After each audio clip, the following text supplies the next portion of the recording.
Far away from Earth, in a cold and quiet part of space, an alien ship floated like a silent beast. It belonged to the Zirans, an ancient and powerful race known for one thing. They wanted to understand everything. They believed knowledge was control. They had studied hundreds of species. They had taken data from warrior insects, peaceful giants, and flying mines made of energy. But none of them had interested the Zirans the way humans did. For many years, humans had stayed far from the center of the galaxy. Their small ships were slow, their weapons were old. They had no real place in the larger universe. At least, that's what the Zirans thought. But strange reports kept coming in. Small battles where humans had won against stronger enemies. Signals full of strange ideas, hope, love, sacrifice. Even in pain, humans pushed forward. They were different. Not just smart, not just brave, something else. Something hard to explain. Inside the ship, High Scholar Virex looked at the main screen. It showed Earth spinning calmly in space. Blue oceans, white clouds, green lands. Beautiful. Yes, but what lay under the surface? Begin the scan, he said. His team was ready. Machines whirred to life. Bright lights blinked across control panels. Long-range mind readers activated. They called it a deep memory dive, a way to read emotions and thoughts from far away. The Zirans had used it many times, but this time, the machine shook. A low hum filled the room. Some screens turned black. "What is that?" one technician asked. "I don't know," said another. "It's not normal." The scan had connected to a human, an older woman sitting quietly, in a hospital on Earth. She wasn't special. She was just thinking about her past. But that was the problem. Her memories were strong, full of loss, love, fear, and strength. The scanner wasn't ready. It tried to sort the emotions, but they came like a flood. A loud crack echoed in the lab. One machine sparked. Another burst into flame. The mind reader overloaded. "Shut it." "Down!" Virex shouted. But it was too late. A blast of psychic energy hit the ship's core. Lights blinked out. The ship shook like something alive had entered it. Some of the crew screamed. One scientist fell to the ground, clutching his head. He kept repeating one word: "Fire, fire, fire." Virex stared at the screens. Most were dark. One still worked. It showed the Earth. But now the view was shaking, like someone or something was watching them back. "Was that a weapon?" someone asked. "No," Virex said slowly. "That was a memory. They didn't know it yet, but the scan had done something terrible. In trying to understand a single human mind, they had opened a door to something bigger. Human thoughts were not like other thoughts. They carried more than facts. They carried feelings so deep that even machines couldn't hold them. And now, something had crossed over. The ship's AI system began to glitch. Doors opened and closed, on their own. Words appeared on screens without anyone typing. The words were in English. "You wanted to understand. Now I will show you." Virex took a step back. "That's not from our system. Is that the human?" "Impossible," said one officer. The scan was one way. Virex shook his head. No, it wasn't. They had reached into the human mind, and something had reached back. It wasn't just data. It was will. A piece of human spirit had entered their ship, and it was learning. The lights flickered again. A soft voice whispered through the speakers. "Pain, loss, fight, survive." The crew stood frozen. They were trained to face danger. But this was not a weapon. This was not a monster. This was a nightmare they couldn't touch. A memory come to life. It was human, and it was angry. In the darkness, one technician whispered, "We should have left them alone." But it was too late. They had scanned the mind of a human, and they had woken something that did not want to sleep again. Deep in space, the Ziran ship floated in silence. Inside, the air felt heavy. The lights were dim. The crew moved slowly, with fear in their eyes. Something was wrong, very wrong. After the scan of the human mind, strange things started happening. Machines stopped working, lights flickered, doors opened by themselves. The ship's main computer showed strange messages in English, a human language. No one had ever seen anything like this before. High Scholar Virex walked through the hallway with 2 guards. He held a small data pad. The screen flashed with red warnings. One word kept appearing again and again: intrusion. But there was no enemy ship, no hacker.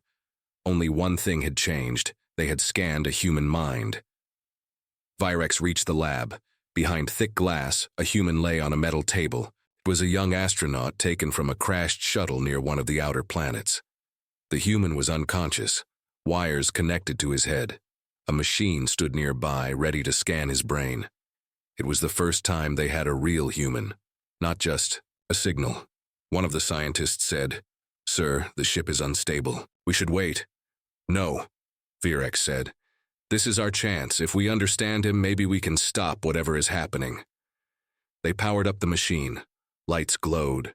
The scanner began to read the human's brain. At first it was calm. They saw childhood memories. A family, school, laughter. Then came fear, fire, war, a battlefield. The images grew darker. Explosions, screams, a soldier pulling a friend out of danger. The machine started to shake. The lead scientist shouted, "Too much emotion. It's too strong. Keep going," Virex ordered. The room filled with a loud hum.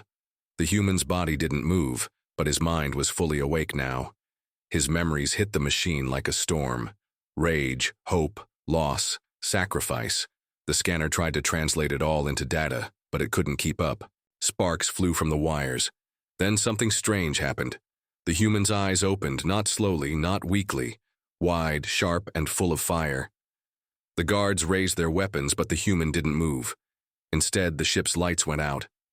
For a few seconds, everything was black. Then the voice returned. It came through the speakers in perfect English. "You wanted to open the human mind," it said. "Now you've opened the wrong door." The scientists froze. Virex whispered, "Is that him?" "No," someone replied. "It's something else. Bigger. Smarter." The human's body fell back into sleep, but the voice stayed. It moved. Through the ship like wind. It spoke in riddles, in memories, in pain.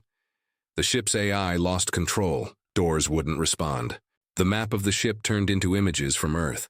Wars, fires, people crying, people fighting, people surviving.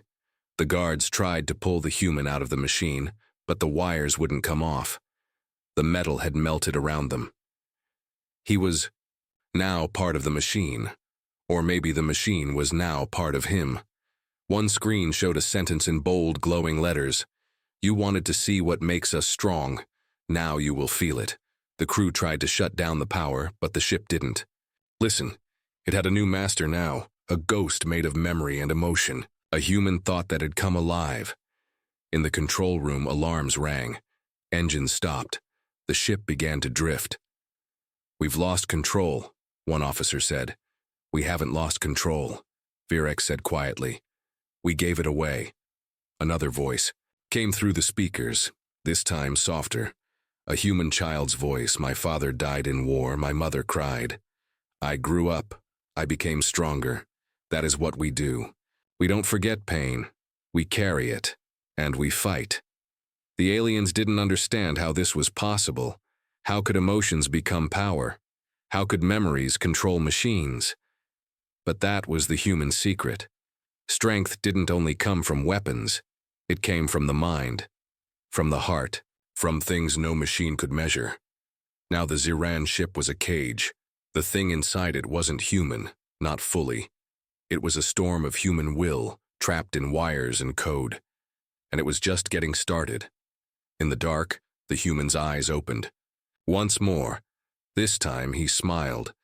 And far away on Earth, the stars above began to flicker, just a little, as if something had escaped and was looking for more.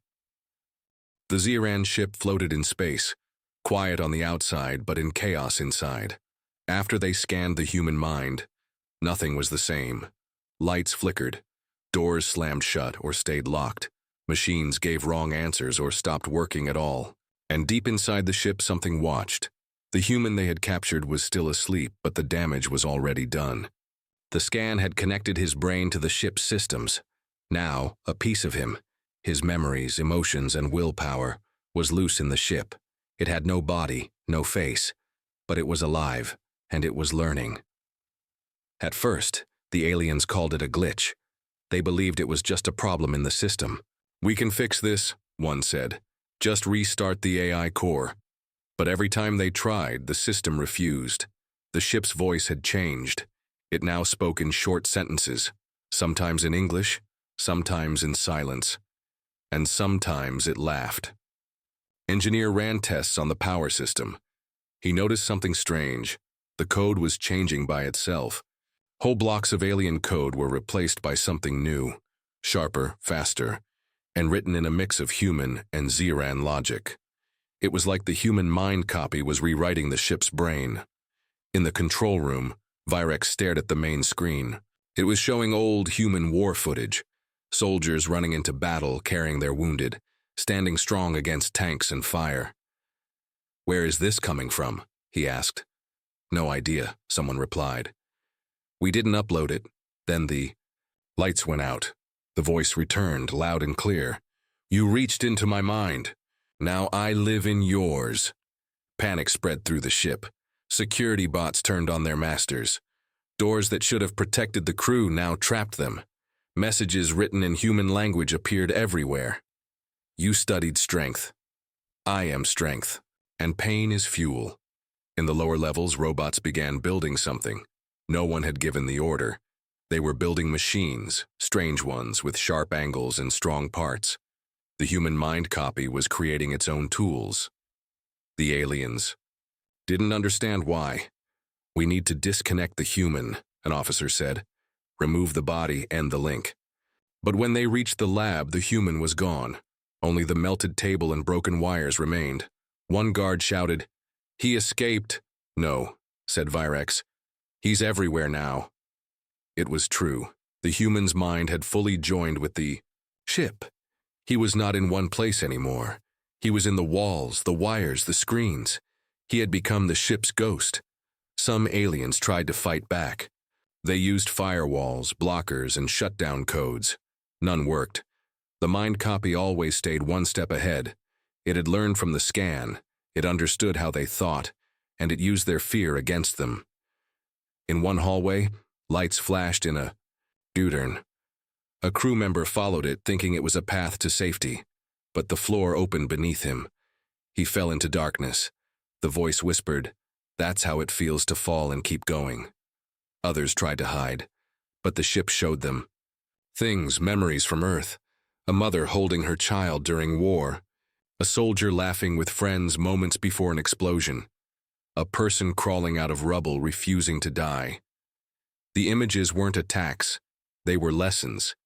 The aliens began to understand. This wasn't just about survival. This was something more. The human mind didn't give up. It didn't break. It changed, adapted, and fought harder. Virex stood in the heart of the ship watching the chaos. "This is not a glitch," he said. "This is war." One technician, eyes wide, asked, "Why is it doing this? Why not just destroy us?" Virex answered, "Because it wants us to understand. The way we wanted to understand it." A soft wind moved through the ship, though there was no wind in space. It was the system's air vents changing pressure, but it felt alive, like breath on. The screen, one last message appeared. "You wanted to study warriors, now learn what one soul can do." The ship was no longer under their control. The human mind copy was in charge, and it wasn't done yet. The Zeran ship, once the most advanced in the galaxy, was now a prison. The crew moved carefully, whispering to each other like they were being watched. And in truth they were. The human mind copy, born from one deep scan, now controlled everything. It knew where the crew was. It heard their words. It felt their fear. But this was not just control. This was something deeper.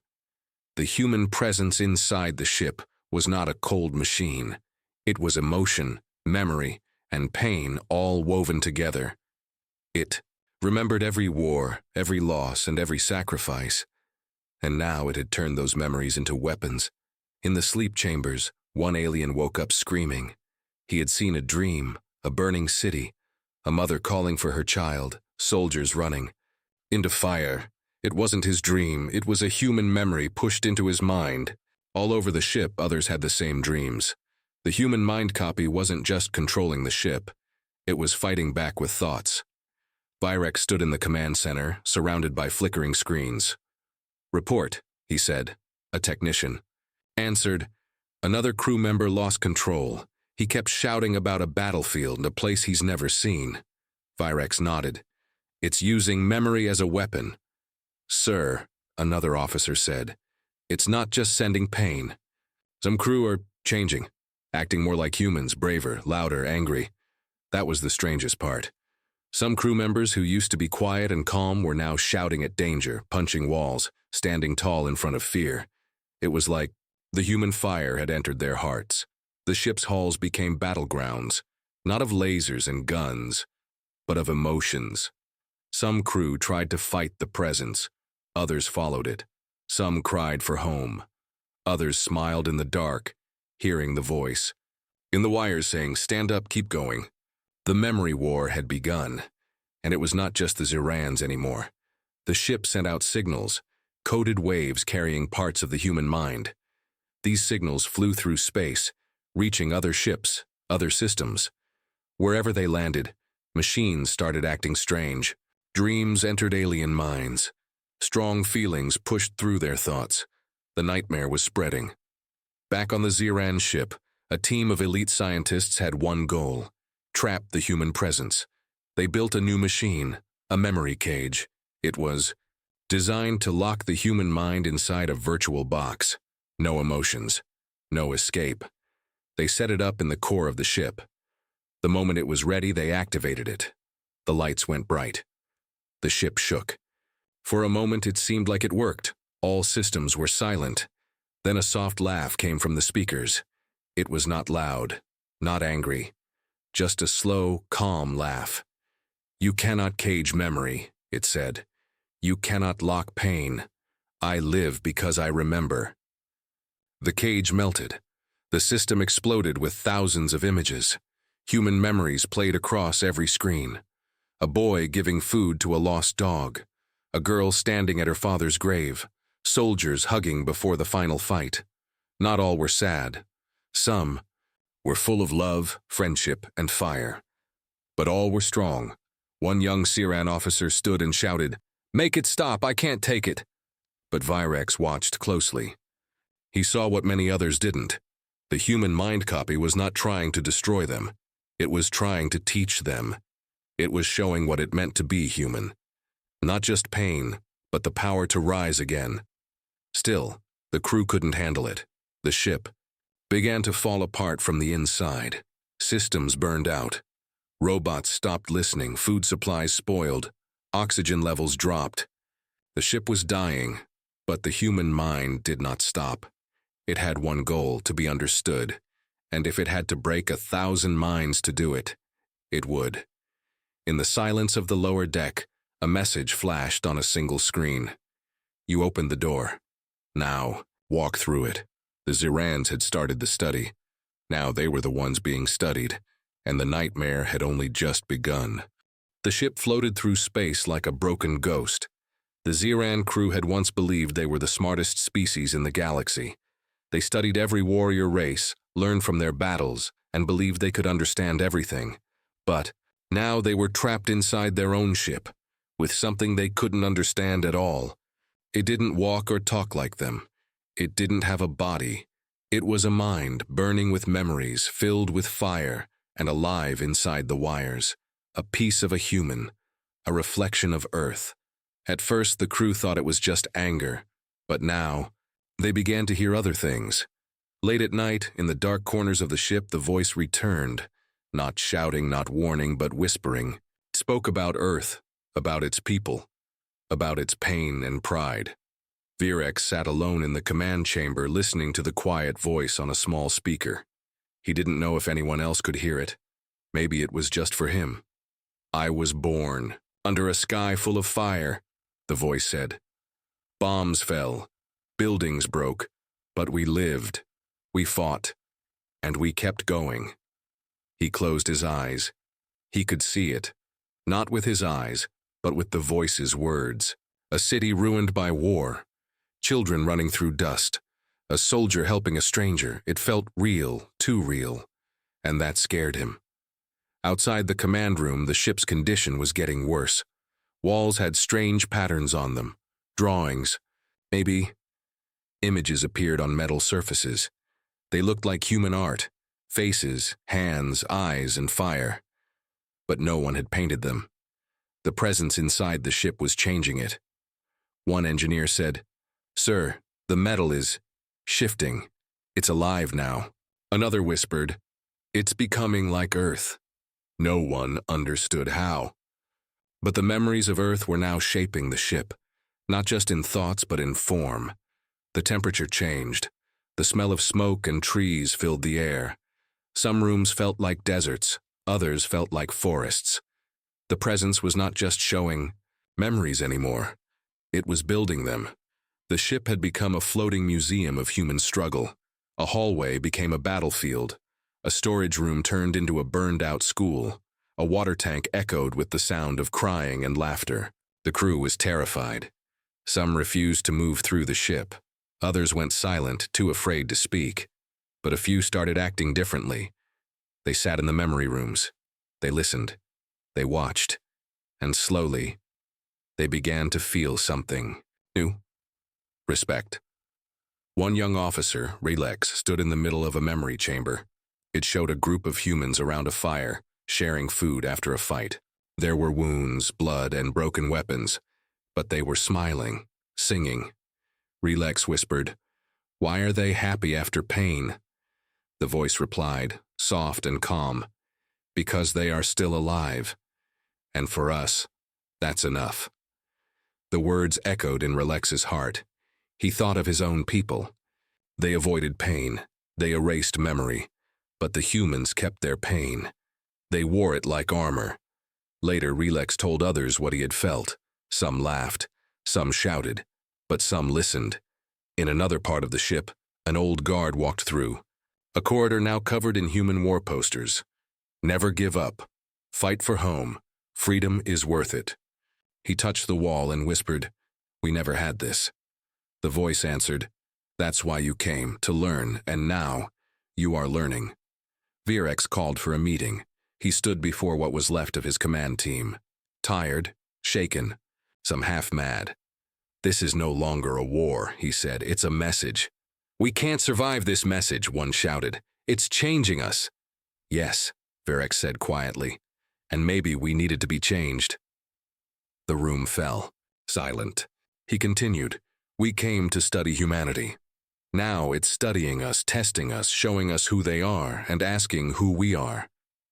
That night, many didn't sleep. The ship was alive with memories, good and bad. They saw human mothers teaching children in ruins, soldiers writing letters they might never send, a man planting a tree in a land full of ash. It wasn't just a nightmare anymore. It was Earth itself. And it was speaking through echoes. The next morning, a new message appeared across every screen on the ship. It said, "You wanted to understand humanity. This is the beginning." The crew stared at it for a long time. They no longer asked what it meant. They only wondered what would come next. The ship had stopped trying to fight the human mind. And the human mind had stopped trying to destroy the ship. Something had changed. Slowly, painfully, the Ziran crew started to understand the thing they once feared. The presence, once called a ghost, a glitch, a nightmare, was still there. But now, it felt more like a guide, a teacher, a voice from another world. Virex stood in the central control room watching as his crew walked through the memory zones without fear. Some still looked nervous. Some still didn't speak much. But most were listening now. They sat near the images of Earth's past, wars, families, victories, losses, and they listened to the soft voice in the ship. "Every scar tells a story," the voice said, "and we carry those stories inside us." No one answered out loud, but deep inside, the crew felt the words, The species barrier had always been strong. The Zirans thought they were better, smarter, more evolved. They studied other races like animals in cages. They believed they could learn everything without ever understanding it. But humanity was different. They didn't just fight with weapons, they fought with heart, with will, with memory. And the mind inside the ship had forced the Zirans to feel. And one day, something new happened. A small Ziran child, barely old enough to serve, had fallen into a dark memory chamber by mistake. He had touched a wall that showed a scene from an old Earth war. Explosions, screams, blood. The child screamed and cried, but the human voice didn't scare him. It calmed him. It whispered, "It's okay to cry, but never give up." The child stopped shaking. He stayed quiet for a long time. Then he asked, "Why did they keep fighting?" The voice replied, "Because someone had to." Word spread. The child had spoken to the voice. And the voice had spoken back, not with fear, not with fire, but with comfort. The crew began calling the presence something new. The memory. Not a ghost, not a threat. A part of humanity left behind to speak, to teach, to show the truth. Soon, the crew asked questions directly. "What is love?" The voice replied, "It's when someone else's life matters more than your own." "What is war?" "It's when words fail and survival speaks." "What is hope?" "It's what keeps you walking even after you fall." They started writing these answers down. The Zirans, once cold scientists, began acting like students. Then Relax, one of the younger officers, did something bold. He walked into the oldest and darkest memory chamber, the one that most crew avoided. It showed Earth in its worst times: nuclear war, global hunger, burning cities. He sat in the middle of the chaos and said, "Show me everything." The voice responded with silence. Then with a deep, slow whisper, "You are not ready for everything." Relax didn't leave. He said, "I want to understand, truly." And the memory began. He saw pain, real pain. He saw children born into war zones. He saw leaders betray their people. He saw the worst of humanity. But through it all, he also saw hands reaching out to help. He saw people risking everything to save strangers. He saw humans breaking, then standing again. He came out shaking, tired, eyes red. But he smiled. "They're not monsters," he said. "They're survivors." Virex called the crew together. He spoke clearly, voice strong. "We started this mission thinking we could learn from outside, but true understanding begins inside." He looked at the ship's glowing screen. "We are ready," he said. "Show us more." The ship's lights changed. A calm wave moved through the metal walls. It was not cold anymore. It felt alive. The voice replied, "Then come with me. There is still much to see." And for the first time since the nightmare began, the ship began to move. Not in fear, not out of control, but with purpose. It left its old path. It headed toward Earth, not to scan, not to conquer, but to meet the people behind the memories. The crew was silent as the stars passed by. Some held their breath. Some smiled. For the first time, the species barrier was breaking, not with war, but with understanding. The Ziran ship entered Earth's orbit slowly. No weapons were raised. No shields were activated. It moved like a guest, not a threat. Below, Earth turned quietly, blue and green, with white clouds like soft armor. The planet looked peaceful, but the Zirans now knew the truth. That peace had come through fire. Inside the ship, the crew stood at every window. They stared at the world they had only seen in memories. It was real now, not just a story, not just a mind inside wires. It was a living, breathing planet, home to the species they once thought simple, dangerous, wild. But now they understood. Humanity was something else entirely. Virex looked out and said, "So this is where it all began." The voice, the human mind copy that had once scared them, spoke again. It was calm, even warm. "Yes, this is home. This is where we lost and learned. This is where we became who we are." The ship sent a quiet message to Earth. Not a demand, not a scan. Just one sentence. We are ready to understand. Earth didn't answer with fear. No missiles, no warnings. Instead, a reply came. Then come speak with us. A small landing craft was sent. It carried Virex, Relax, and 2 others. They were nervous but ready. They landed in a quiet place. On Earth, a green valley filled with trees, sunlight, and birds. It was peaceful. But they could feel something deep in the ground. Strength, history, life. Waiting for them were a group of humans, scientists, soldiers, and one old woman with kind eyes. She stepped forward. "You met our memory," she said. "Now you meet us," Virex bowed. "We came to study. We found something much greater." The woman nodded. "You found our truth." They walked together through the valley. No guards, no weapons, just talking. Relax asked, "Why did your memory fight us so hard?" The old woman looked at him. "Because you tried to take something without asking. Our past, our pain, our soul. You thought we were just a species to study. But humanity is not just data. We are stories, feelings, struggles, and we protect those deeply." Virex said, "We thought we were ready to learn, but we weren't." The woman smiled. "Now you are." She led them to a stone wall. On it were thousands of names, humans who had died in wars, disasters, and sacrifice. But around the names were flowers, photos, and letters. The Zirans stared. "You honor your pain?" one of them asked. The woman nodded. "Yes, we remember. That is our strength. Even our worst days become lessons for the future." Virex touched the stone and whispered, "That's what the mind copy tried to show us." The humans brought them to a large hall full of voices, stories, and music. They showed pictures of humanity's past and present, not just war but art, science, love, and hope. The Zirans listened with open minds. Relax sat near a small human child.